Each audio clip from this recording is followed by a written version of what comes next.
Hello guys, welcome back to my channel. I hope you're doing well.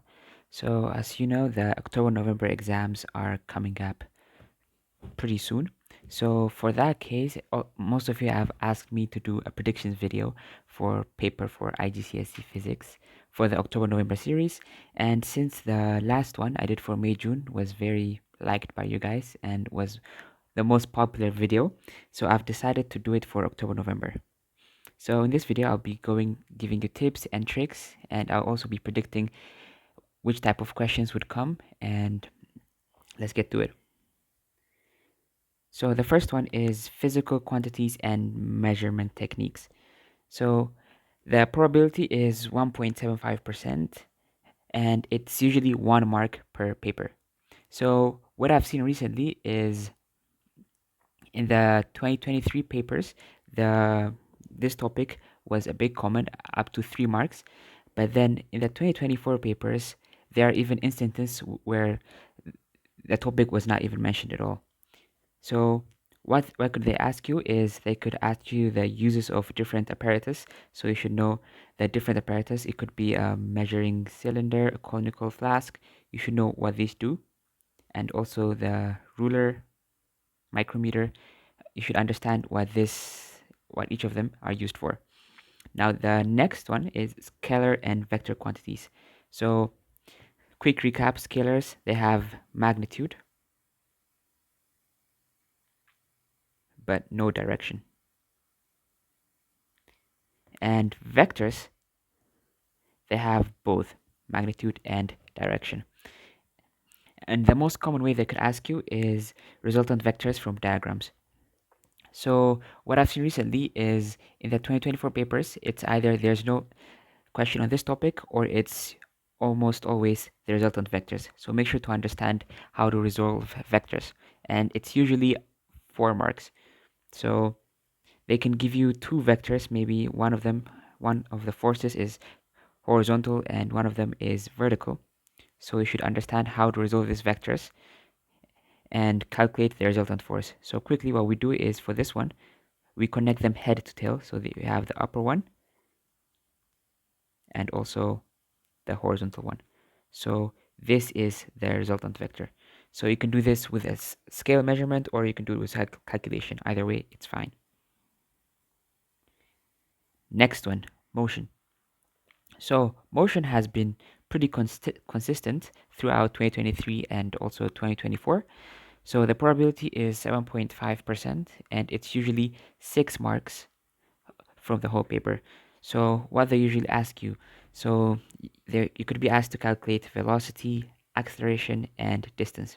So quickly, velocity is the distance displacement per unit time. Acceleration is change in velocity over change in time.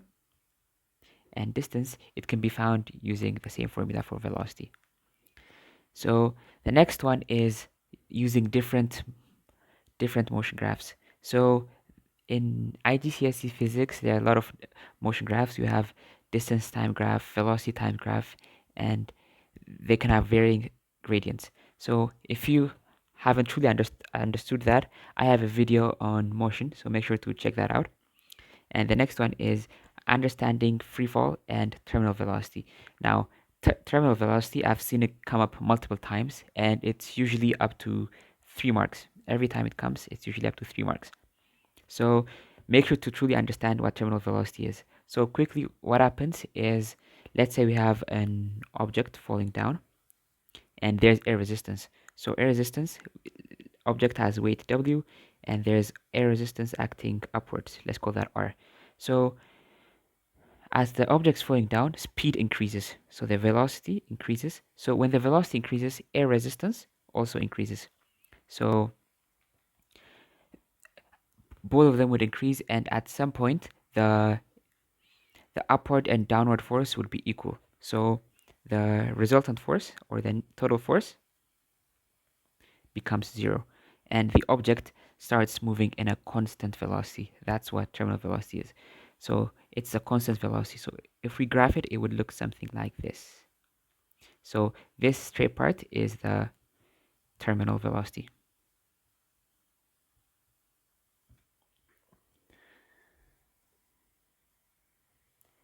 The third topic, forces. So forces also has been very consistent throughout the years, and it has a probability of 7.5% or up to 6 marks per paper. So what they ask you. So the first one is you should understand what mass and weight is. You should know that weight is mass times gravity. And you should understand what density is. So quickly, density is mass over volume. Now the next topic is turning effect of forces, or in other words, moments. So when these usually come up, they can make up to 4 marks. So what they usually give you is they give you like a beam balance, a uniform beam balance with objects. And let's say this is F1, F2, and then this distance is D1, and this is D2. So they can give you 3 of the values and ask you to find the other one. So make sure you know how to do that. And moment, the formula is force times distance. And center of mass. Center of mass, I've seen it rarely come up, but it still does come up. The next one is momentum. So momentum is also usually 3 marks, and what they can ask you is it's in the same question as pressure. So they could ask you how the particles, maybe like in a gas, how they exert force on the walls of the container, and they tell you to use momentum to describe that. So make sure you understand that. And if all of this is new to you, I have a revision guide down below in the description, so make sure to check that out. Work, energy, and power.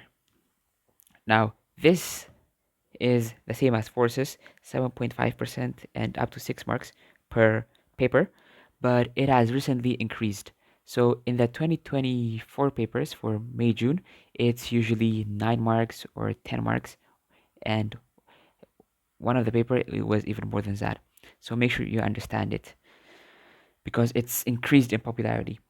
So what they ask you? So they ask you the forms of energy. So they ask you they should understand kinetic energy and GPE or gravitational potential energy.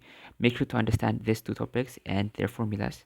So kinetic energy is half mv squared. GPE is mgh. And the next one is energy resources. So you should understand the renewable energy resources and also the non-renewable energy resources, and what the advantage and the disadvantage of each one is. Next one, it's work done and efficiency. So work done, make sure you know the formula, which is force times displacement, and also make sure you know how to calculate efficiency, because whenever these questions come, they carry a lot of marks. So make sure you understand how to calculate efficiency, what input and output power is. So if you don't know this stuff, I'll link down below the revision guide, so it's all in details there. Make sure to check it out.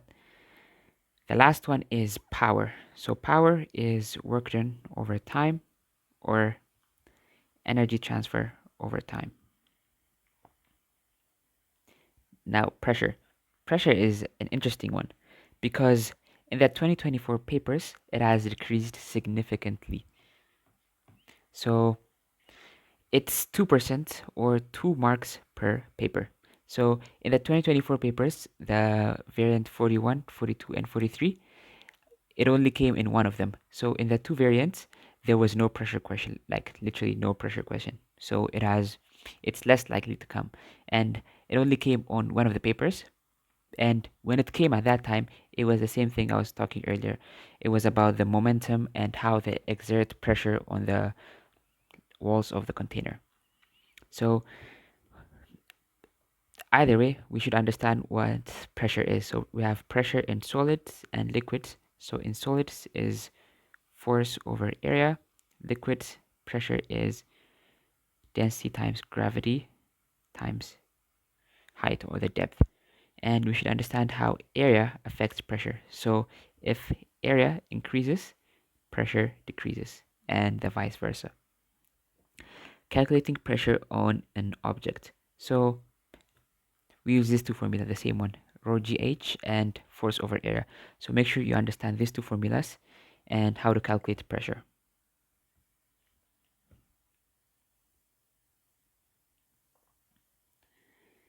The next one is thermal physics. So it has a probability of 12% or 9 marks per paper. So thermal physics has increased since 2023 because in the 2024 papers it has been coming up consistently and it usually has 9 marks, 8 marks, and sometimes even 10 marks. So make sure you truly understand this topic. So the common ones, or what they ask you is it's based on states of matter and the particle model.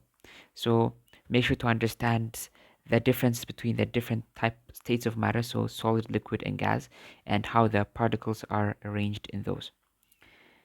Now, thermal expansion. The next one, thermal expansion, but this has been, I haven't seen this question since 2023 because I haven't seen it come up recently. So it could still come up, but then it's not popular. Specific heat capacity. Now, this one I've seen it come up multiple times. So make sure you understand the formula and what specific heat capacity means. So the formula is Q equals mc change in T. So change in T is the temperature, C is specific heat capacity, M is mass, and Q is energy. So make sure you know how to use this formula. And the next one they can ask you is transfer of thermal energy and the three types and the difference between the three types of thermal energy transfer methods. So it's conduction, convection, and radiation.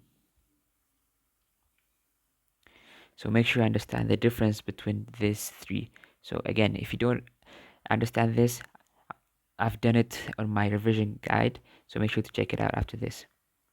Now, waves. Waves. The one of the most popular topics in IGCSE physics actually. So it has probability of 21%, almost quarter. And it has 30 marks per paper. So what could they ask you? They ask you about the properties of waves, so they can provide you with a wave diagram, and they can ask you to determine the wavelength.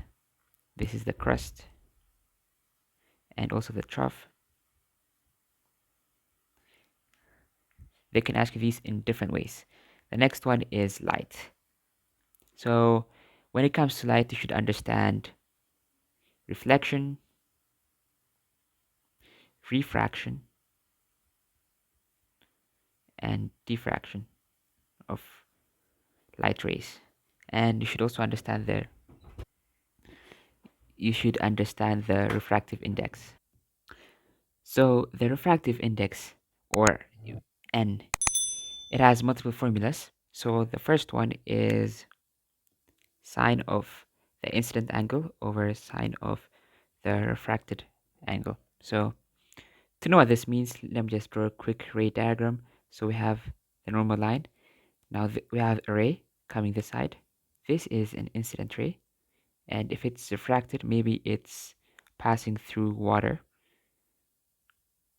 This is the refracted ray. So this angle is R, this small angle is I. So the refractive index is sine of I over sine of R. The other formula is speed of light in air, which is 3 times 10 to the power of 8 meters per second over speed of light in medium, or in this case, speed of light in water. So make sure to understand the different formulas of refractive index. The other formula is refractive index equals 1 over sine C. C is the critical angle. The next one is the electromagnetic spectrum. So make sure you know the uses of the different radiations in the spectrum and also the trend. So when going from gamma ray to radio waves, the frequency decreases. So this one has the highest, wait, I messed it up. So the frequency, okay, so gamma ray has the highest frequency, radio waves have the lowest frequency. So going that side, frequency decreases. And wavelength, it's the opposite. Going back from radio waves to gamma rays, it decreases wavelength. So frequency and wavelengths are like opposite to each other. The next one is sound waves. So sound waves, make sure you understand sound waves are longitudinal waves and know what ultrasound is, because I've seen multiple questions about that. Now, an interesting question I've seen in one of the 2024 paper is the difference. What was the advantage of using ultrasound to scan for human tissue instead of X-ray? So quickly, that is because ultrasound is it uses sound waves, so it's not dangerous or cannot harm the tissues. But if we use X-ray, X-ray has can make radiations, so it can mutate the tissues and alter them in an undesirable way. So that's why when babies when people the doctors scan for babies in the womb, they use ultrasound and not X-ray. Lastly, wave diagrams. This ones you have to understand because I've seen it in every single paper, and I'm not exaggerating. So in wave diagrams, this is one of the wave diagrams. This is the other one, and the other popular one is you have a principal axis and then you have a lens inside, and they can ask you and they can draw an object and ask you to draw the image of the object, whether the image is virtual or not. So make sure you understand how we can find out where the image is formed. So I've gone through that in my waves video and also in my revision video, so I'll link that down below in the description. Question 8. Topic 8, electricity and magnetism. This is the biggest topic in IGCSE physics. So it's 25% and 60 marks.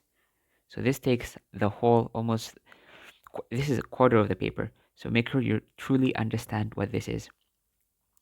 So I've put electricity and magnetism together because they usually ask it together.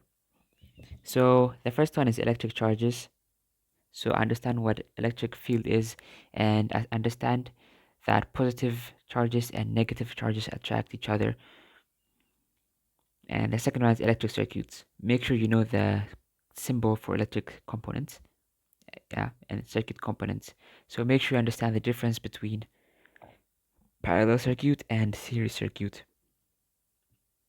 And also understand and make sure you know these formulas.